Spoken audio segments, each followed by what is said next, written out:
Okay, delighted to say on the podcast this week is a man who has the distinction of playing in 4 different decades, but has recently decided to hang up the boots after a near 23-year career. Pleased to say with me is Derek Lyle. Derek, how are you? I'm good, Colin. How are yourself? I'm not too bad. Thanks for coming on. Much appreciated.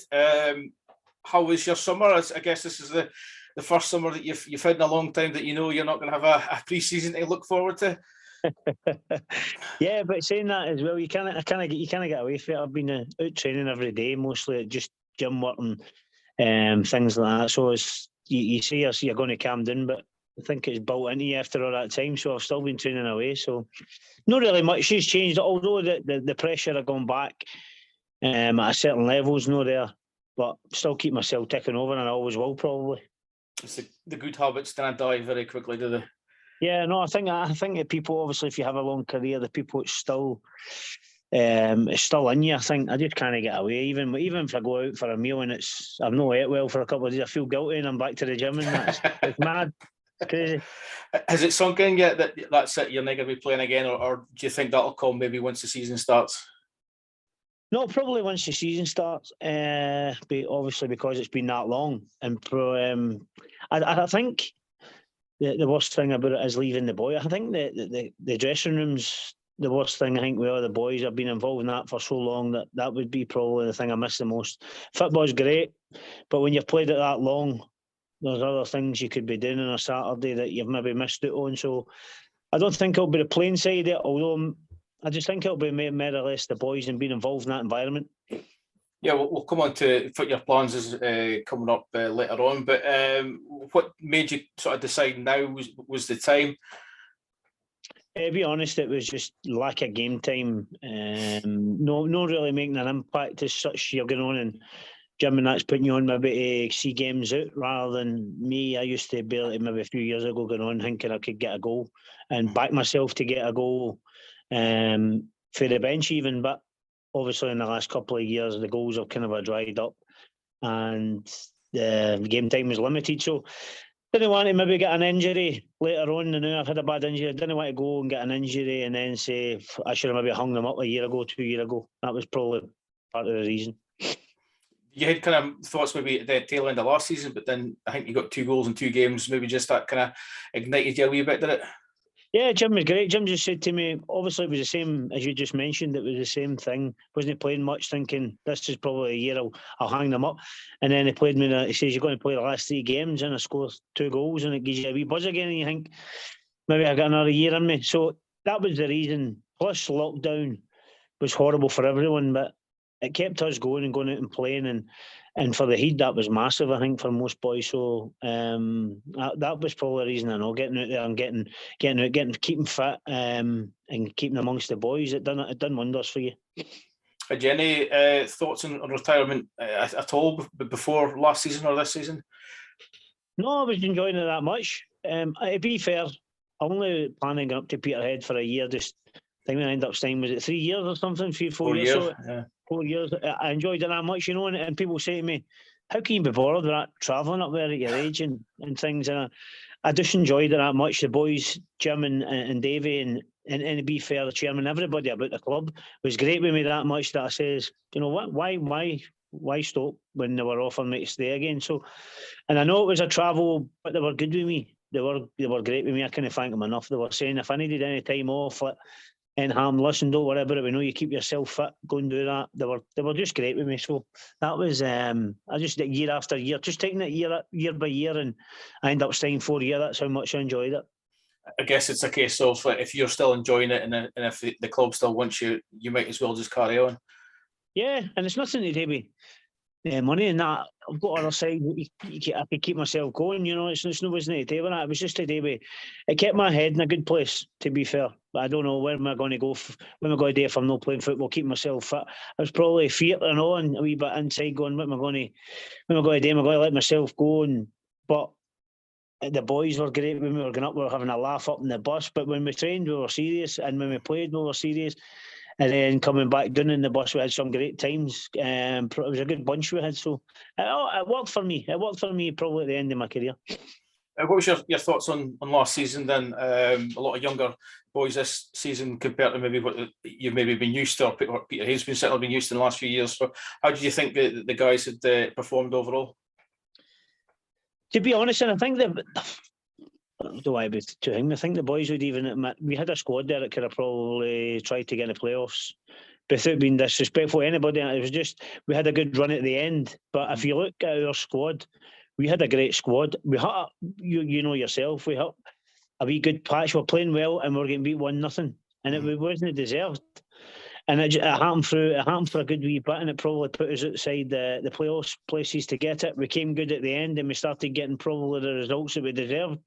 And a lot of people say, oh, everybody says that, but we were playing some good football and getting beat with maybe a corner or a set piece. And I think personally we had a squad there capable of playoff places. But it wasn't to be.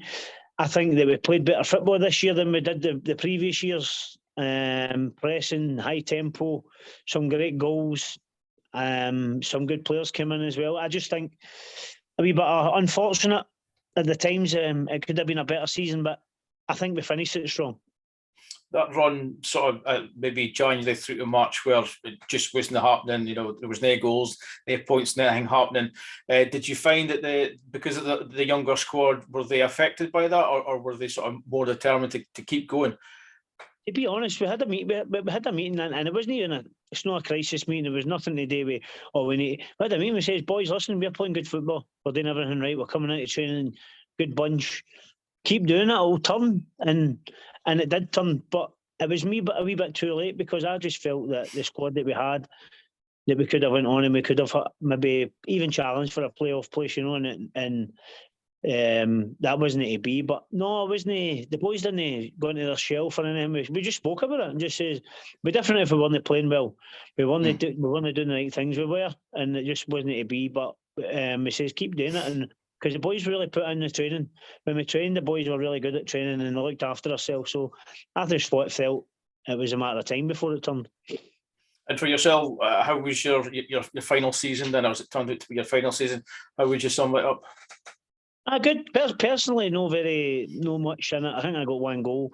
No much for me personally, but as in watching, because Simon Ferry became like the coach, and then I became like taking the striking coach. So to see the boys, the way we were training, putting into games, and then the gaffer gives you a wee bit yen to say, and he was good with us all. So to see it coming together, it was maybe a coaching kind of thing role for me. It was pleasing. I'm not one for mopping about. I didn't think, I should be playing, I should be doing that. I know I've had my career. I was trying to help boys run about me, strikers especially. So it was fine for me. I enjoyed it. And you mentioned your goal at Queen's Park at Firhill. I think that was before the Tatty Park, as it turned out. Yeah. So again, you're still in amongst the goals. You did get the one, but so did that just get you a wee lift? Well, yeah, because I think I've scored in every season that I've played in, and I have a personal thing. That's something that you want to keep going. If you go through a season, you're a striker, even though you're not playing much, you still want to continue scoring in every season. And I managed to do that against Queen's Park. And after that, as I say, I kind of a focus more on helping people run about me, the younger ones, the younger strikers. And even if it's just having a wee word in their ear, if they didn't maybe score in a game or missed a couple of chances, doesn't matter. Get back in amongst it, you'll get a goal. Just wee things. So I enjoyed, even though I wasn't playing, I enjoyed my time. Do you think because at your age, at your latter stage of your career, it's important for you to sort of pass on the right things, the right habits to these younger guys? But it might be easier for you just to go, I've played my time, I'm not really worried. But it's how important for you is it to pass on that kind of stuff to them? Definitely, because I went through it for my career as well. I went through it and I went to different teams, and maybe like just for instance, Big Craig Brewster, I went to Dunfermline. Big Craig Brewster was there and he was a top player and I'm a striker, and he just put his arm around me and he trained me for shooting practice, showed me wee bits and bobs that he's done throughout his career, and that's massive for myself. I was thinking that's really good of him taking time out to do that with me, and it's just his experience. So I put myself back. I'm experienced now, there's young ones coming through. If you could help them any way you can, then it's worth it to him, because I still remember him and a lot of people throughout my career, but him, when I went there, I didn't know him, and he put an arm around me and just all the best. And I was in his position as well, I'm in there to try and get into the striking position, and he's still taking time out to show me wee bits. So I think, yeah, it's massive for young boys. I think they learn from it, but I think it sticks in their head as well that you're trying to help them. Takes us nicely on to your career then. Your debut way back in 1999, last century, just to make you feel even older. Wow. I know 1999 seems a long time. Obviously, when you're making your debut, you're not going to be thinking about how long your career's going to be, but you still think you'd still be playing at 40, 41 at that time? Not a chance. Not a chance, because I was running about. I think football's moved on for then. Sports science and everything that goes with it. Obviously, I came through at John Lambie and was old school, and the training was maybe just miles, just running right up hills and things. And obviously now it's sports scientists, it's all monitored and things. So no, I think maybe I would have been happy with 30, 33, 34. But to play as long as I did, I'm actually proud of that. Keep myself as fit as I did to play as long. Obviously, with an injury, probably we'll go into that. But no, I didn't think I would have played to this age. But I'm obviously proud of it. Partick Thistle was your first team. You came through the youth ranks there as well, did you? Yeah, loved it. I was actually at Kilmarnock, just youth level, and tried to make my way in there, and maybe just not getting anywhere, just at the youth level. And it was strange because my dad was at a party with Chick Charnley, Brian Gallagher. Sorry, they were at a party and they were at a house party after it, and I got a phone call saying, "Listen, my dad always backed me and says you should be playing at a higher level, blah blah." And I got a phone call saying, "Be ready tomorrow morning. You're going to Partick for pre-season." And I'm saying, "What?" So Chick Charnley and that, obviously my dad's boasting me up to them. He's phoned John Lambie. John Lambie says, "Get the boy in." And that's the kind of guy he was. "Get the boy in tomorrow. Have a look at him." And that's why it started. Went in the morning. There was nothing to me. I could run all day quite quick. And John Lambie took to me a wee bit because he used to set me off 10 times, and because I was quite quick, and the rest of the older boys, were like, "Calm down, me man," because I'm away at a whippet. So it was strange the way it happened. I done the full pre-season, and they signed me into the youths at Partick Youths, and it really went really quick for me. I went into the youth team and I scored for fun right away. I started scoring. We had a good youth team, and he pulled me into the first team. Maybe about 6 months to 9 months into that, so it was quite quick for me. And then before I knew it, I was making my debut in the first team. That must have been some part that Chick Charnley was involved in there. I can only imagine. Very diplomatic, well done. So your debut, October 99, still in Albion, you come on as a sub. Andy Walker, I think it was, you subbed off, was it? Yeah, as I say, the play, it was so real because you're obviously training at youth level with Morton, then to get the phone call to go in there, and then you're into the first team, and like Andy Walker played with Celtic and that. It was quite surreal, but at the time you're young, you don't really, nothing phases you, does it? You're fearless. So I took it in my stride, and I just put in everything into it, and I enjoyed that there. I really enjoyed my Partick days, but wasn't getting the game time. Obviously young. John Lambie was more like experienced boys, your Jerry Brittons, Danny Lennons, Alan Moores, you just Andy Walker, Paul McGrillen. There was a lot of players there that were older and experienced than me. So I was just a bit part coming on in that now and again, and I think he saw that I probably needed to go out and get more game time. But really enjoyed. I think John Lambie grounded me probably the way on the day, because it was hard on you. It was fair, hard, but it was a good way he got brought into the football game. A lot of people get mollycoddled now, and I think he was good for me. Do you remember your first goal? Do you know, I can't? Do you know it? I've got it here. It was against Queen of the South, ironically enough. Oh, what's that? In a 2-1 win. I think it was away from home. So, right. So it wasn't far after your debut you're in amongst the goals. Yeah, I always felt right away that, but obviously I was quite quick and I was getting in behind, and we got chances, and I felt a wee bit eager right away. You're obviously young. I would love to score and a professional and that, and probably missed a few. But after the first one went in and it calmed the nerves and that, I would back myself after that. But as I said, loved it, really loved it at Partick, and the crowd and that were great facilities, great pitch. It was good coming through there. You helped him to the Division 2 title as well.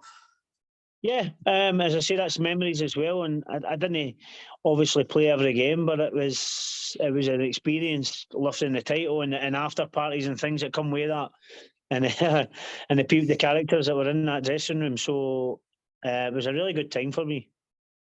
You mentioned, you touched on it, you're obviously leaving because you weren't getting enough game time.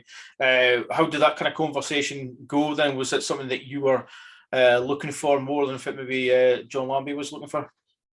No, I vaguely remember, because a long time ago, I vaguely remember the conversation he pulled me in. And when I got into the team, I was actually doing quite well, and I had a couple of teams watching me at a higher level, Celtic, and I was doing at Sheffield United on trial and things. So I was really bursting to get into the team. So he probably seen that in me, that I was even chatting with his dancing gaffer, I'm doing everything here, I'm coming on, I'm scoring, I'm maybe getting man of the match, I'm back in the bench. So he probably knew, but he's probably done the right thing, keep my feet in the ground as well. I can see that now that I'm older. But at the time, I'm saying I'm desperate to play. I want to go and play. So I think he probably seen that in me, and he pulled me in. And his friend was John Conley at the time, when he was the Queen's manager. And he just says, "Listen, Queen of the South have been on." Maybe it was the goal I scored against them at Queen's as well. I don't know. Maybe he's seen me then. He just said, "We'd like to take you on loan, and I think it'd be good for you." And I agreed. I says, "Well, if I'm not going to play here, then I want to go and play. I want to go and play football." So that's how it came about. Was that a fairly easy decision for you then, knowing that you were going to be playing week in, week out after that?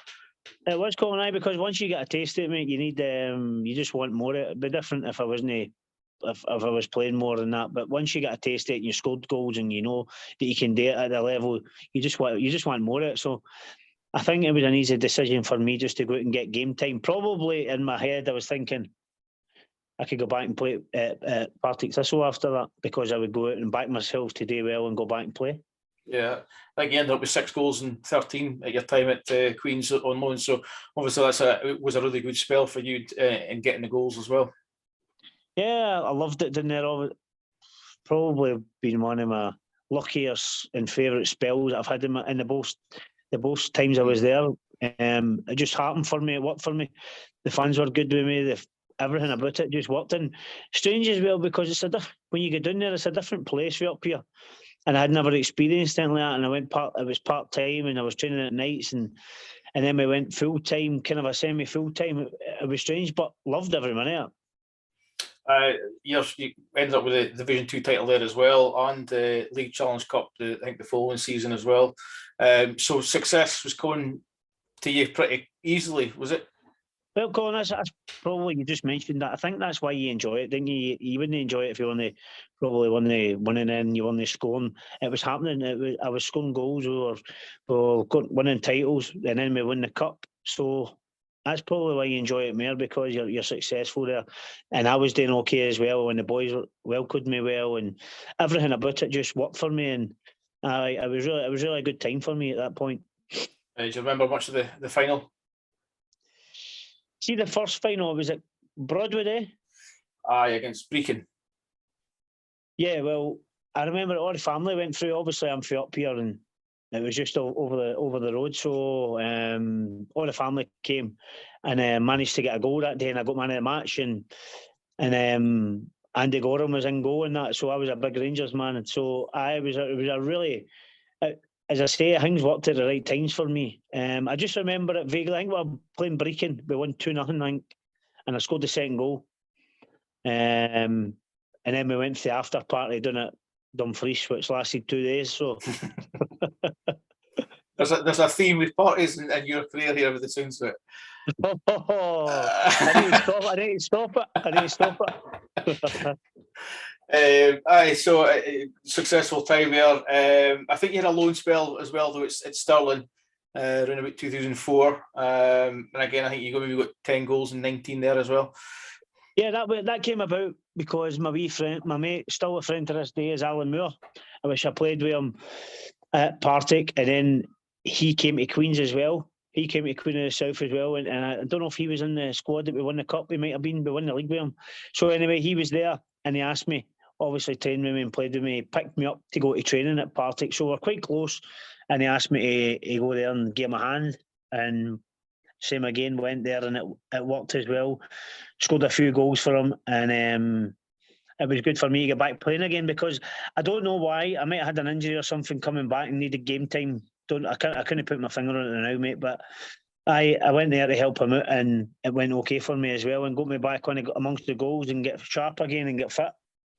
I think there was maybe a change of manager as well at the time. I think Ian McCall maybe had come in at that time. That would be about right. Well, no, you mentioned McCall came in. I did have an injury, but McCall came in. He had his own players. He did pull me in, and he said to me, "Listen, Derek, you're doing the pecking order. You're maybe fifth in the order. I've got five strikers. You're fifth. Coming back for I get it now, right? But at the time I didn't. I'm saying, how's that? You've not given me a chance. I've had an injury. Blah blah blah." And I says, "Look, no way, I'll go out and play." And that's how it came about. He had people in front of me, which is fine. I was coming back for an injury. I wasn't fit and really hitting the ground at that time. But that's how it came. You brought it back to me now. Is that one of those occasions where you mentioned there, because obviously you're still relatively young, you don't really understand it, but you look back on it now and you go, "Oh, actually, he was at least he was honest with me, and he gave me it straight." 100%. At the time, I was probably saying, I'm going to show him. Aye. That went out just because I didn't agree with it at the time. But now looking back, he's probably right, because if I'm coming back for an injury and he's signed players, but if he's come in the door and he's not really, I'm not his player really, he's not signed me, he's brought players in and I'm just coming back for an injury. I get it now. I get it. And I'm just about to go into, obviously, this coaching side, and probably I see it different now, that I 100% get it why he's done it. And he actually changed his mind after it. When I come back for there, was that when I went to Dundee? Yes, aye. Right, when I come back from there, he changed his mind. Now, he said to me I could go and find a new club, so I went out and played, obviously done all right. And when I come back, he says to me, "Look, I want to keep you now, I've changed my mind." And I say, me being me, I says, "Nah, I'd want to go now." Because I had Dundee at the time, and Alec Ray said to me, "I want you to come to Dundee." Dundee were a big club. And he's already said to me I was doing his pecking order. And I get it now, but at the time I'm saying, I can go and play. At the time, Dundee were a bigger club than Queen of the South, let's be honest. So I says, "No, I want to go." And it was a wee bit of to and fro. And my dad had to go down for a meeting and things, just say, "Look, you don't want him, let him go. He's got another club to go to." Yeah. And that's the way I am. No hard feelings with McCall, still talk to him, great guy. But that's how that came about. It's one of those occasions in life where you've got two paths to go down, and it's which one you pick, and then once you've picked that path, that's it. You just got to go for it. Yeah, 100%. And it was strange as well, because I didn't leave him in bad terms, but at the next season, I think I scored 4 goals against him. One of these, just every time I played against him, I scored. And he kept going, just looking at me, shaking his head and going, because I've still obviously had pals, Big Jimmy Thompson, all my pals are still at Queen's. So I was playing against him scoring, and they're like, "You're at it, wee man."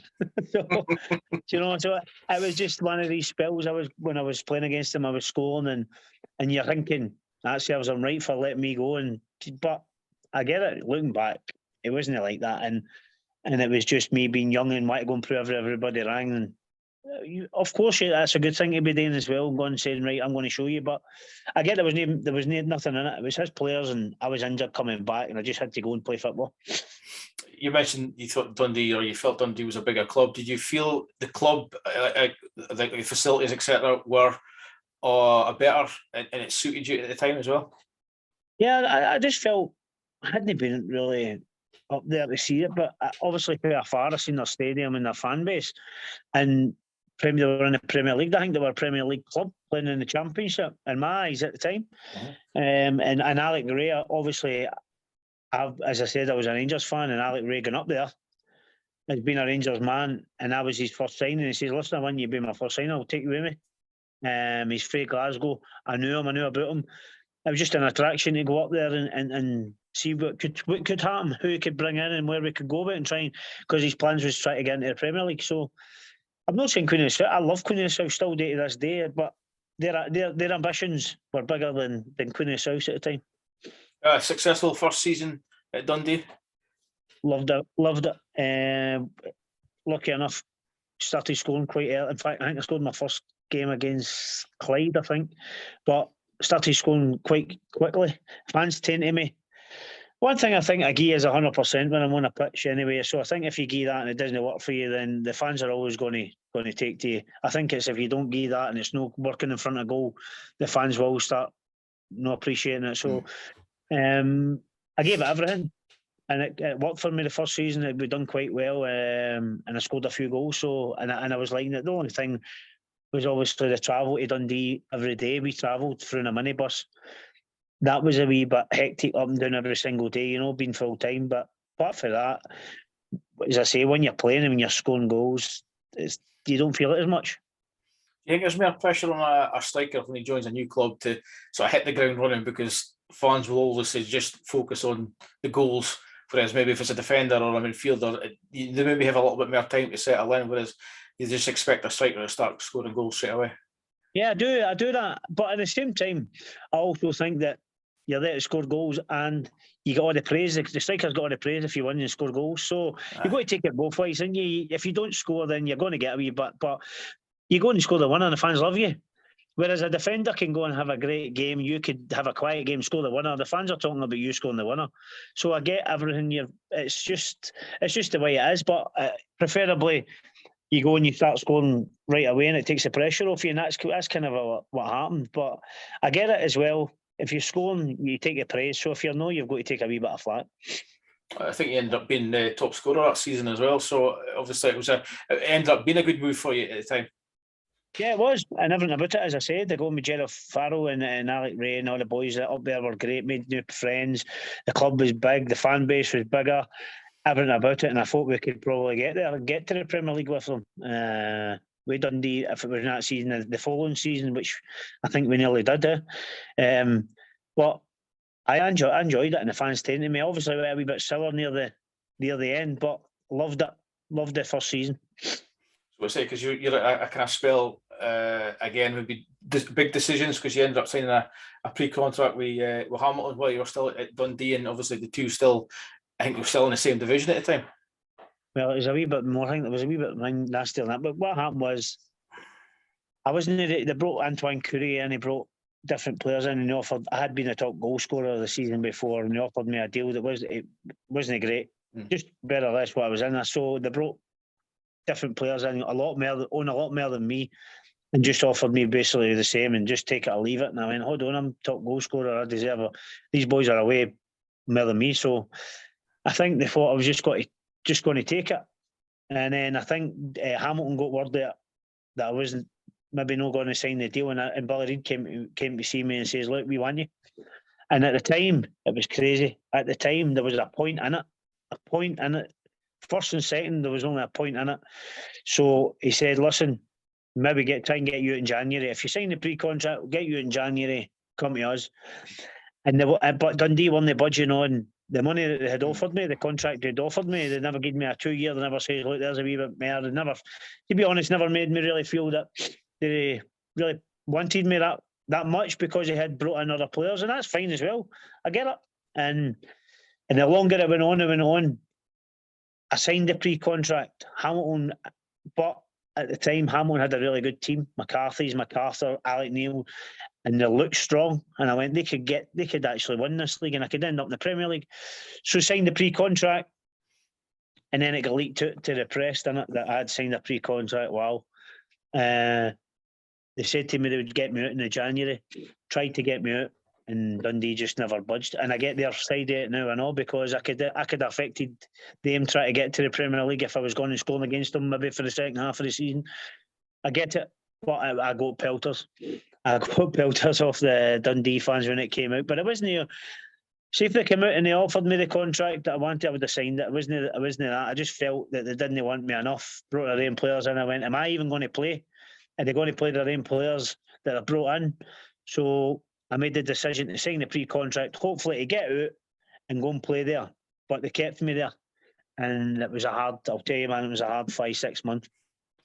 The fans actually were still with me. Some of them were still with me because I don't know if you've got it, you know, but we went down to Morton. And I think if Morton beat us, the league was nearly over. It was done. And if Hamilton won, and I've come off the bench and scored and kept him in the title, I was getting phone calls for the Hamilton boys saying, "What are you doing?"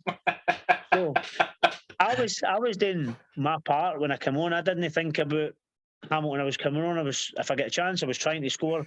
But once it was mathematically done, they turned on me and it was quite bad. Is that a situation where you'd wish that maybe had been handled a little bit differently? Yeah, well, yeah. If they offer me the contract, I sign it. There's nothing there. But once it's gone on and on and on, Hamilton get wind it. They came to see me, and Billy Reid, I knew him, and he looked as if he wanted me. They've said, "Look, we're desperate to get you in, and we've played against you, and I've asked my defenders, and says you're one of the most difficult ones I've played against in the league, so we want you to come in."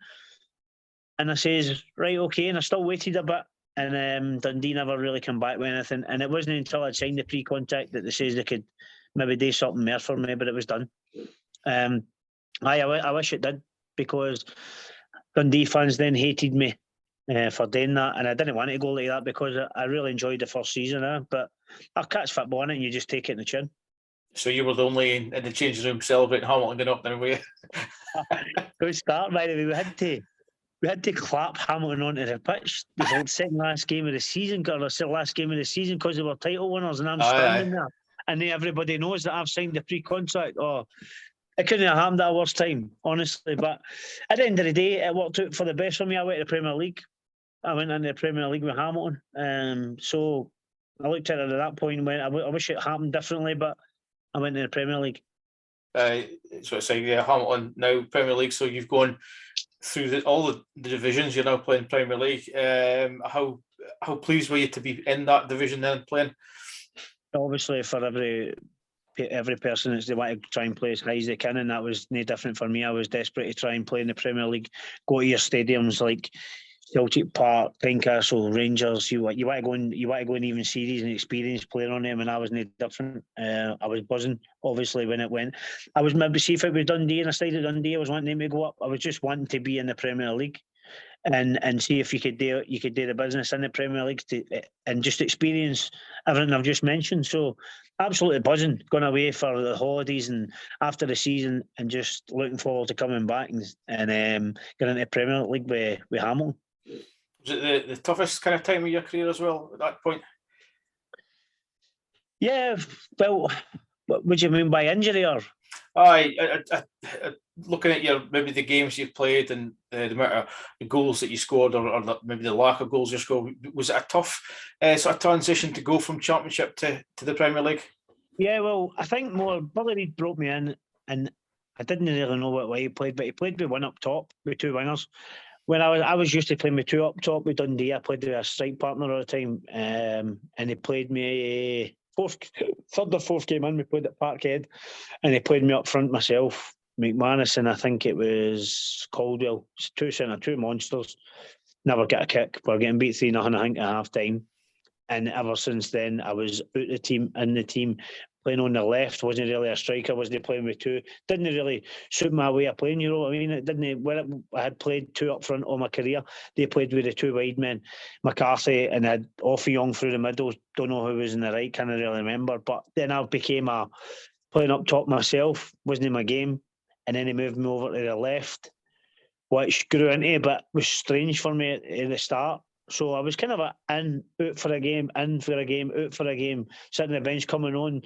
But at the same time as well, I absolutely loved it there, because see the players that, like say McCarthy who went on to do great things in the game, you could see it in them, you could see in training. Our training was probably the best I've had. Their training was 100 mile an hour with quality, and these boys were coming through, and you can tell they were special. Alec Neil, talking, even the influence off the park, he would speak every single person through a game. Every single person, went right back, left back, right to the striker, would speak to everybody and demand. His standards were unbelievable. And Billy Reid, he was great. So, although I never get the goals, still enjoyed the time until obviously I got a bad injury. Yeah, we'll come on to that, but I just want to ask one more thing about that. Then, Yeah. playing against the players that you've mentioned, the likes of Caldwell and that at Celtic, obviously you would have had equally as good players at Rangers and Aberdeen, Hearts, etc. So for you, playing against these guys and you were testing yourself against these kind of guys, did you enjoy that as well? Although you maybe wasn't getting as much goals as you would have liked? Yeah, amazing. Absolutely amazing. Going to Parkhead and Ibrox, and as I said, I started that game at Parkhead, but just the warming up and the atmosphere, 60,000, and you're thinking that's why you play football. That's why I wanted to come to the Premier League. You got battered on the day, but it's just because they've got better players than you, they've got more money, they've got, you know what I mean? So it wasn't a disgrace, but that's why you play in the Premier League, to go to stadiums like that, for the full house. It was absolutely amazing, and to see these players up close, it was great. Right. We mentioned your injury then, the knee ligaments back in September 2009. But ruled you out for the season. At the time of the injury, did you know it was that bad, or did you not really know? I did. Yeah, it was really bad. I knew it was really bad because, and at this time, as we mentioned, I wasn't playing. I had started the season, maybe finding my way into the way they played now, and I had a good pre-season. And Billy Reid says, "No, you're in my team now." And I had played 4 in the bounds, playing really well. Felt as if I was getting stronger, fitter, and realising obviously the way he wanted me to play. And I think it was 4th or 5th game into the season, and I think I had played most of them, and I had just took. It was weird. I think I was running towards Jackie McNamara, and I took a step, and I could see MacArthur running to the blind side of me, and I went to play it to him, but then took another step, and my foot planted in the turf, and I just heard a snap. Nobody near me, no tackle, no nothing, and the pain was unreal, and I just heard players shouting, "He snapped his leg round about me." So I knew, and the pain, obviously, that it was really, really, it was a bad one. So I knew it was bad. I didn't know really how bad it was going to be when they told me what had happened to it, but I knew right away that it was serious. How do you take the news that that's it, that's your season over already, and that's it, that you're basically just having to try and recover for the remainder of the season? Yeah, well, it's obviously tough, and a lot of boys have went through it now, so I'm not the first, but it's tough because you're thinking you fought your way through the leagues, as you mentioned, you fought your way from the bottom to the top now, and you're starting to get a run in the team, and then that happens, and you're thinking it's not meant to be.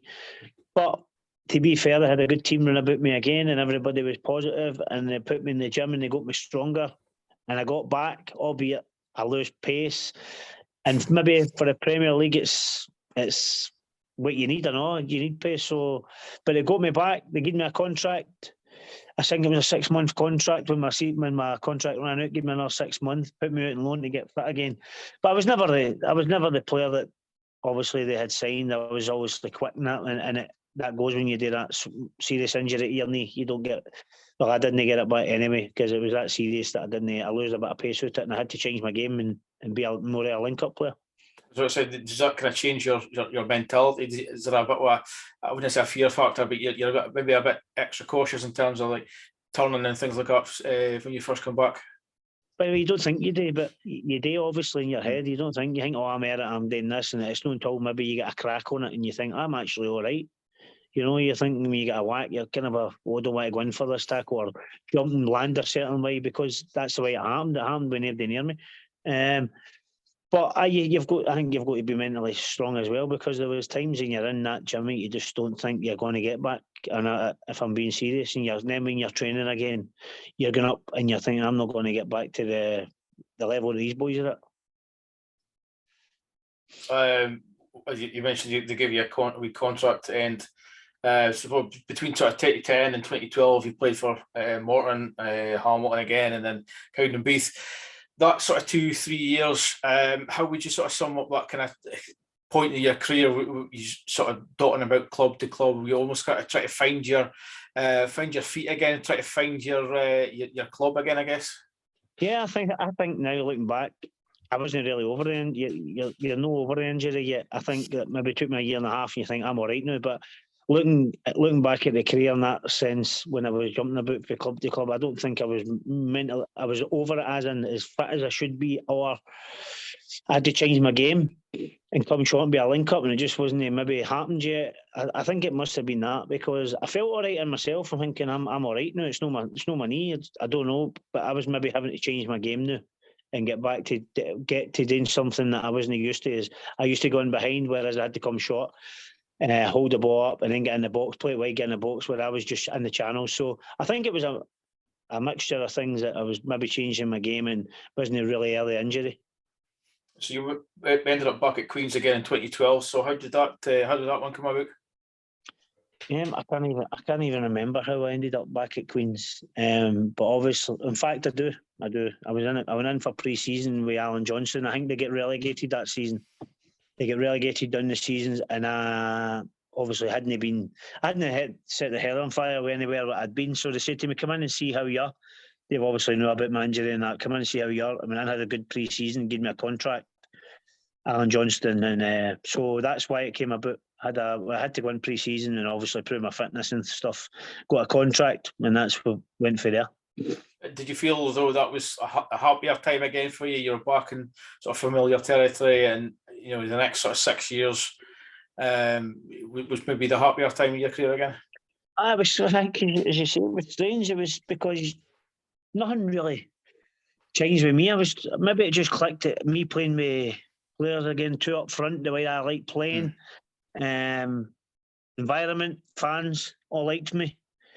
It wasn't as if I had to go and improve myself, because I had done it before with them, and the fans knew me, and we clicked again. It was strange, just clicked again. It was probably the happier two spells that I've been in.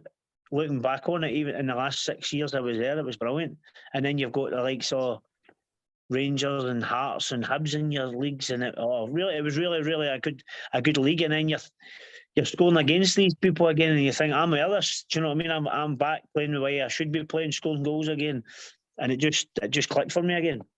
Yeah, and successful again. First season league and League Challenge Cup double. So again, winning trophies as well as scoring goals again for you. Yeah, it was strange, because you say I've done the double the first time and then done the double. I'm the only person in the history to do the double twice. So it's mad the way it worked, because obviously being away for that long, coming back, they get done the season, first season and back, we win the double. And it's not just, I'm not saying it's not down to me. It was just that I was in the right place, right time. When I went back there and we had a good team and we done it again, it was mad the way things work out into it. So I loved every minute again. Started scoring goals, as you say, won the league again, got back to the championship, won the cup, and it's memories. Oh, yeah, and you mentioned the double twice, fourth all-time scorer as well for Queens, 365 appearances. It's you just find that a club suits a person sometimes, doesn't it? I think it was. Looking back, as I say, it was when I was at my happiest. Didn't go out trying. It was just go out with no fear. Just went out to play football, enjoyed my stuff. Had good players in about me, and some of the teams like your Rangers and your Hibs, we weren't supposed to beat them, but we were beating them, and we were putting up good performances. So it was a free hit, if you like, when you're going playing Hibs and Hearts away, and you're playing Rangers. And we were doing really well against these teams. We were well organised, we were well drilled, and we had a good dressing room. So it just clicked for us again. And it was strange that it did the second time as well, because usually going back to a club the second time, it maybe not work out for you. It's happened to a lot of people, but it worked for me. You got a testimonial as well against Rangers. How proud are you of that, were you? I was probably the best memory that I've took for the full football, even what I've won, because obviously my family and being there that long, they didn't have to give me it. It was a broken 10 years, wasn't it? So I had went away and came back, but the club were excellent. I got two dinners. I had one down in Dumfries. I had one on Ibrox, and then I had the game against the Ibrox Rangers legends. And I was to play Rangers team when Mark Warburton was the manager, and he was getting me it. Brilliant for him and Davy Weir. They said to me, "Listen, Derek, we know you're a Rangers man. We want to give you it. We just can't give you a date, because obviously playoff things and that." And I says, "That's brilliant, thanks."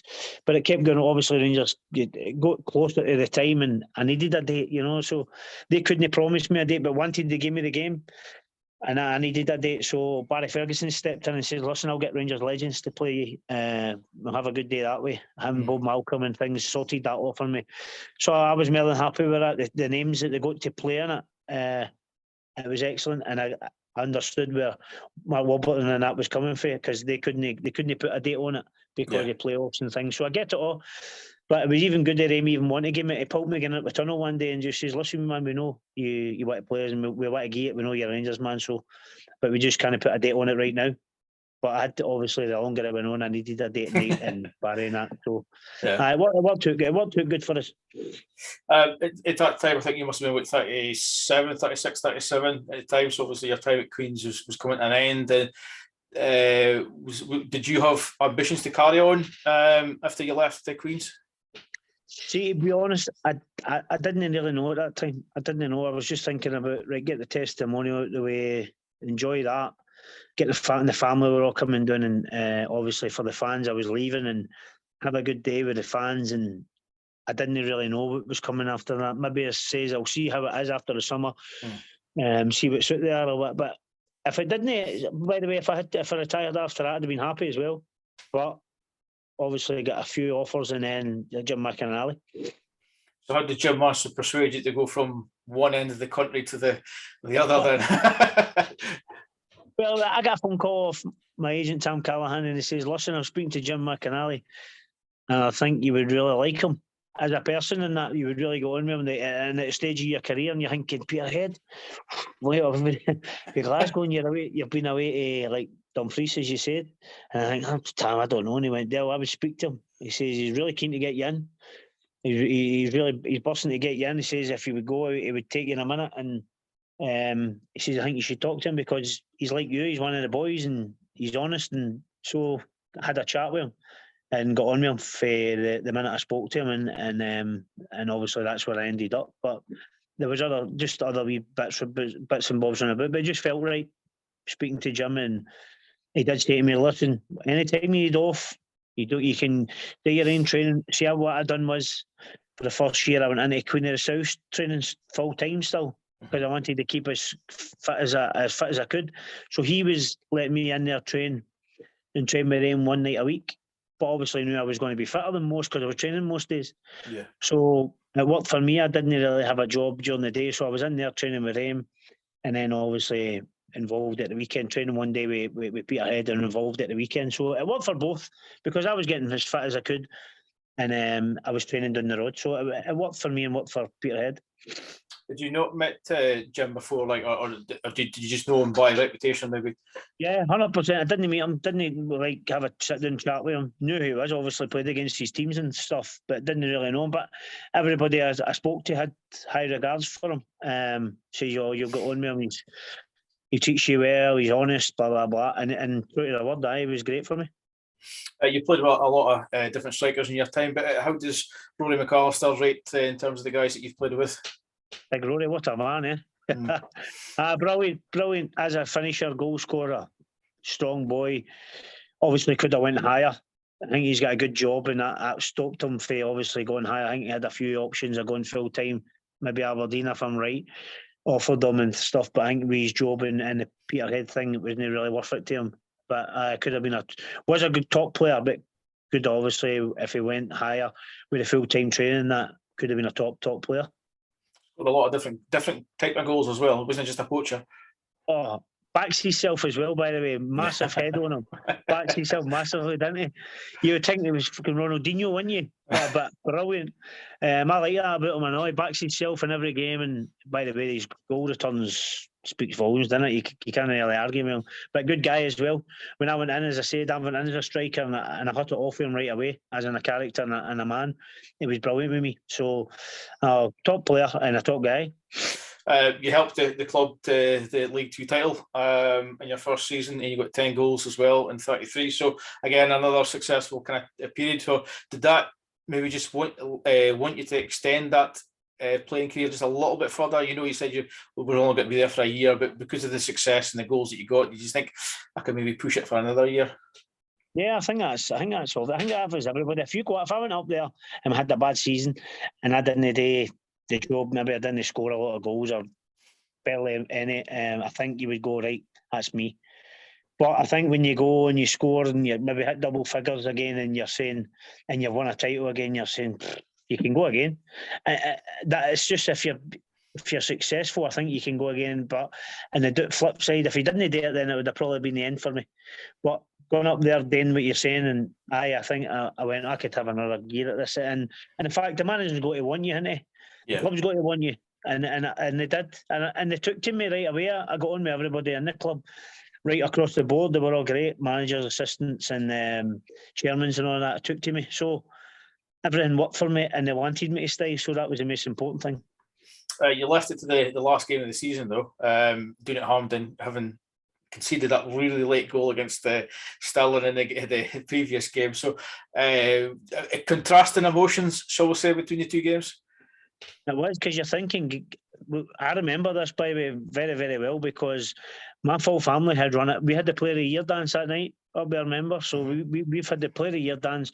The full family's come up in a minibus, hired a minibus, went up to have a good night, obviously get promoted, title, and go have the Player of the Year dancing right out.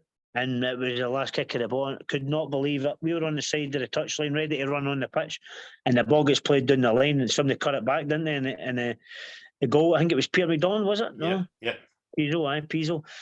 So, what a downer, because you're thinking the game was done, we've got the title, everybody's up, great day, and if you go into that, the night was spoiled.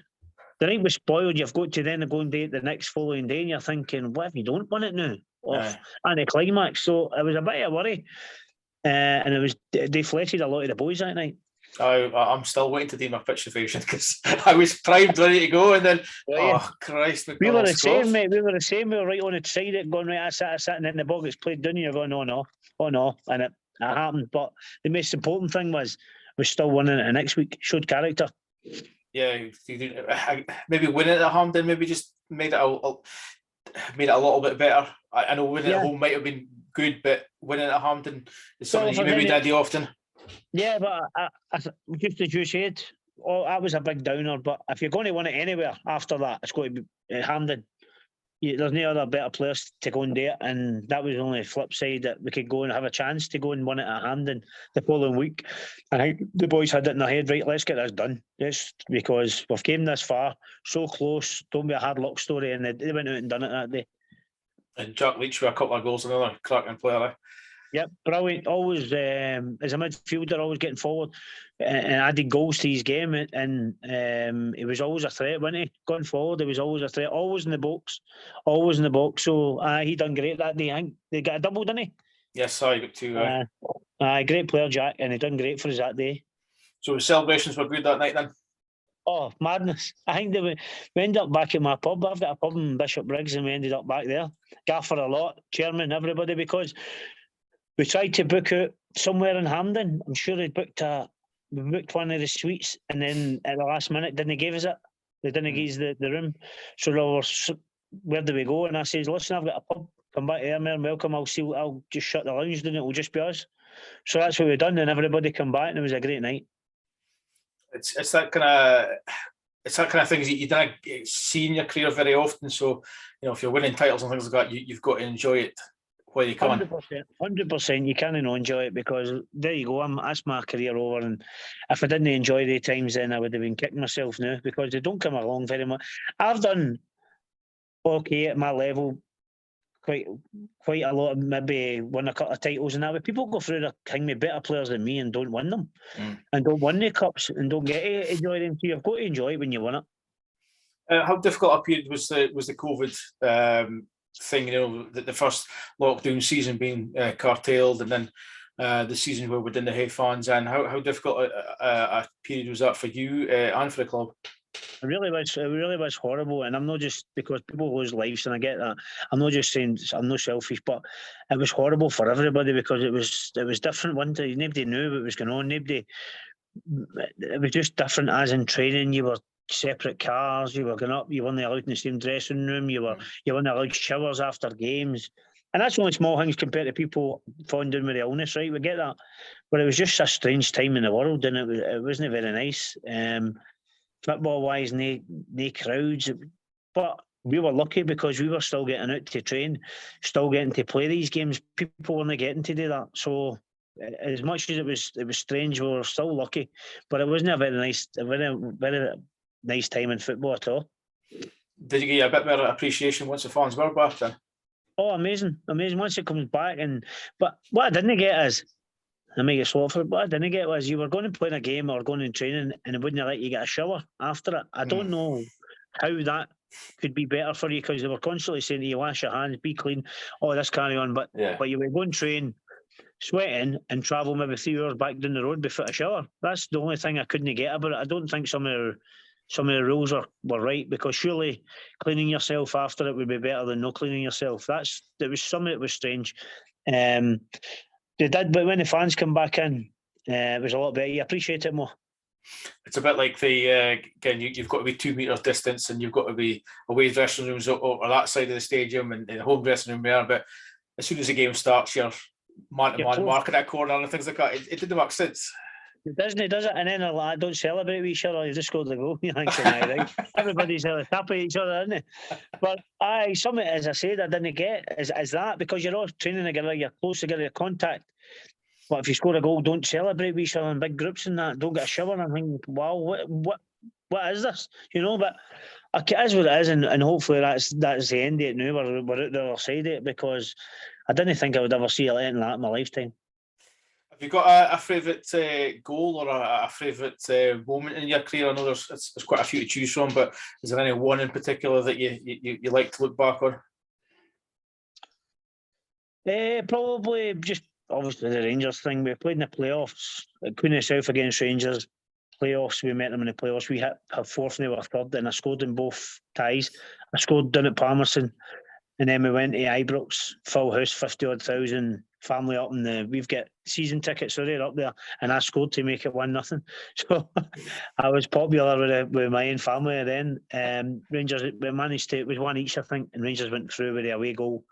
So probably that as a whole, as in scoring in both legs, full house at Ibrox. I think probably that's the most time I could take for my career, because obviously I was a Rangers fan and Rangers went through. So you're celebrating again while you got knocked out. Well, if we beat them, I've scored and it's fine. We're through. But if Rangers get through, then it's the team you support. So it was a no lose, wasn't it? So, but it was just the experience of playing against teams like that, and crowds like that probably you wouldn't have got the chance if Rangers didn't get put in the division. You probably wouldn't get a chance to do that. So that was special for me. How did the coaching come about then? How did Jim approach you to start doing that? McInally. Mm-hmm. Just when near the end, he says, "Del, do you fancy doing a bit of coaching, striker coaching?" And I had done my B licence, and I didn't know if it was actually for me. I done the B licence, and I went, "I like this. I don't know if I'm into this side of it." And then just taking me drills with the strikers and enjoyed that side of it. Maybe didn't get enough time on the field with COVID and stuff like that to do a lot of it. But when I did it, I enjoyed it. And obviously, he asked my opinion a lot. Do you think it? And did you see it? And so that side, it made you feel part of it. Do you know what I mean? So that he probably maybe changed my mind of maybe getting into it now. Then it wasn't really. It wasn't. I didn't think it was for me, but I'm starting to think maybe it is now. He's got a bit of a track record for getting guys to and like that kind of fire a coach. Like David McCracken is probably the best example in recent years, where he allows them to coach, if you like, and then they take that away and enjoy it. And I guess you're the same. You never really had any thoughts about doing it before until he approached you. No, he's really good that way, honestly. He's obviously been there, done everything. He's been at his side, so he doesn't really need to go on and shout and ball and do this coaching. So what he does is he lets you do it, and he lets you have a free rein as well. You can go and do, like Sai was doing it last season, and it was go and do what you want. Go and put a drill on, go and do what you feel. Stop it when you want. You're taking it. So, but he would just step in if he needed to and say his partner. So really, really good, because I know a lot of managers maybe say, "Oh, you're dating my way," but he didn't. Yeah. I liked experimenting on that, which you're looking and going, that's brilliant for him, because you don't see a lot of that, He stood in the background, and if you needed help, you asked him, and if he needed to step in, he done it. Same with Davey as well. Davey just let you, if you want to go and do something, go and do it, go and do your own thing. So I really changed your mindset and what you want to be doing, and I think that's now why looking forward to the next chapter. I think he must obviously have that knack of seeing something in somebody and just get them to date, because I think, well, obviously we now know that Jordan's going to be doing it next season as well, and as a player kind of coach. So you obviously see something in these guys to have the trust in them to allow you to do it. Well, do you know, for me, as me and Si and that and older boys are vocal in training. As I mean, just when the training starts and you're demanding it, come on. Even people running about you, you're like, come on, this isn't good enough. When you know that a drill's not going well or training's not going as well, you demand it off different people. Maybe that's what you're saying, by the way. You see something in you that way, because I do, and I think it's just as you get older, you start demanding it off younger ones or even older ones running about you when it's no great, no gone great, and you're out to train. First and foremost, when you're training, you're 100%.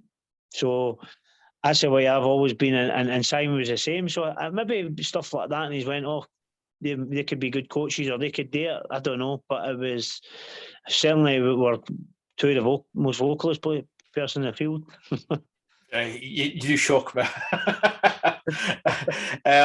So when did you approach Jim and just say to him as well, I think this is going to be it, or when did that decision come about? Well, it didn't really, because I didn't know. There was obviously, we were up till then to see what division we were going to be in, as in out of playoffs and things. So it was quite late in the day that we knew we were going to be in that division and things. And nobody had spoke to me, and I'm 41, and I'm saying, right, that's me. You know what I mean? That's me. Obviously, no offered me anything yet, but he hadn't offered anybody. I don't think so. I'm thinking that was me anyway. And then it wasn't until right at the end where they said to me, do you fancy staying and maybe doing a bit of coaching and even playing if you want, or registering as a player? And then obviously Simon had approached me about Broomhill. Obviously, he took over at Broomhill, and he says, if this goes through, would you fancy coming with us? And it was a wee bit, I said, I'll wait to the end of the season, see what happens. And then I just thought it could be something different down the road. The travelling maybe now, and I wasn't playing as much, but now I could focus on the coaching side of it, and I'm back down the road and things, and my family obviously down here. Not that I like taking up, but it's something different, and it's the unknown and things, and that was my decision, just to get a go here. So that's where you're at now. You're going to Broomhill with Simon. Was it an easier decision as you make it out there because it should be Simon, or is it still that kind of difficult decision of you're leaving something that you know of? Very difficult, because obviously the respect I have for Jim and the fans up at Peterhead were great. Even at my age, they were brilliant with me. I think they just seen that I did everything on the pitch, and they took to me. They took to me, so they did. And I wasn't playing a lot, wasn't scoring a lot, but they still tuned to me. And obviously we. Jim and Davey in the background and all the boys were great to me. So it's always hard. I hate moving on. It's just because I've got a bond with. I seem to have a bond with people running about me, and so it's difficult to do that. But the gaffer did text me and just says, "Listen, Dale, I'm just glad that you're staying in the game. I was worried that you were going to go to the game with the amount of experience you've had in it. I was wanting you to stay in the game. So as long as you're staying in the game, we'll come down and we'll get something to eat that together. So we're going to do that. So that made it easier. Do you know what I mean? Whereas it would have been harder if he maybe wanted me or to do that, or wanted me to stay at Peterhead, but he was just happy that I was staying in football. And he says, "Brilliant, I'm glad you're staying in football, and we'll catch up soon." So it made it easier for me. How would you sum up as I said, Peterhead's always going to do well. They've got to it, the helm. So it's just something different. It's something that nobody knows it could go as big as, or do you know, it could kick off because of the open goal thing and all. So it was a wee bit exciting going like, oh, something different than this. So that was all it was. But it was hard to leave Peterhead. But Jim made it easier for me. We obviously saying, listen, I'm just glad you're staying in football. So I appreciate it. How would you sum up your time at Peterhead then? Absolutely loved it. Absolutely loved the place. The fans great. The manager, assistant, and everybody from top to bottom were absolutely brilliant. There's no negative I could get, obviously, and I'm just glad. My main worry was at the end up, we weren't getting what we deserved, and we could have went down. And I'm thinking, my last year up there, that's the last thing you want is to go down. So to get them to be there, be safe, and go out and be hanging, I'm absolutely delighted with it, and I'm glad I chose Peterhead 4 years ago, and I'm glad I stayed for the 4 year. Hypothetical question, but if it had been in any other club, do you think you'd have lasted the 4 years? Probably not. Probably it was. I always said this. People are saying, "Dale, how can you?" Even my pals that are still in the how can you travel up there at your age and that? I says, "Listen, I think it's better now that I'm at this age. It's. I don't know what it is, but it's probably came at the best time in my career, at the end of my career, and having the going up there and experience something different, having to carry on the bus and the way back down, you get a good result. You're having a beer on the bus and great times we've had out of the 4 year. We've won we won the trophy and that. So it's been good times for me. It wasn't bad. I've not had any bad times. Now I got relegated, had good players, met good people. It's just been all good.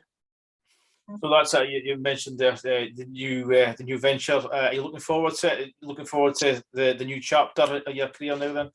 Yeah, I really am. And obviously, I'm not going to lie as well, a wee bit nervous because I've never, I think that's why I played so long because I put the coaching to the one side, never thought about coaching. I think once you do two of them, it's hard. So I said, I'm just going to concentrate on my football training, playing football, and that's what I've done. I think that's why I lasted so long, and now it's concentrating on the other side now. And it's a wee bit nervy, but exciting at the same time. So buzzing for it. And hopefully it goes well for us. But we'll put everything in there, put it that way. We'll get our best shot, and that's all you can do, isn't it?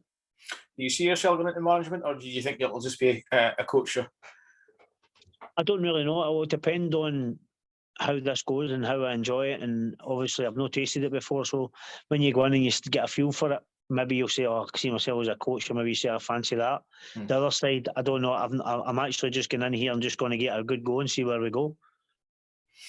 Well, Derek, it's been an absolute pleasure to speak to you. I've spoken to you a couple of times during your time at the club, and as always, it was good to talk to you. So I wish you well with the new venture, and I hope you and Simon do well doing it Broomhill.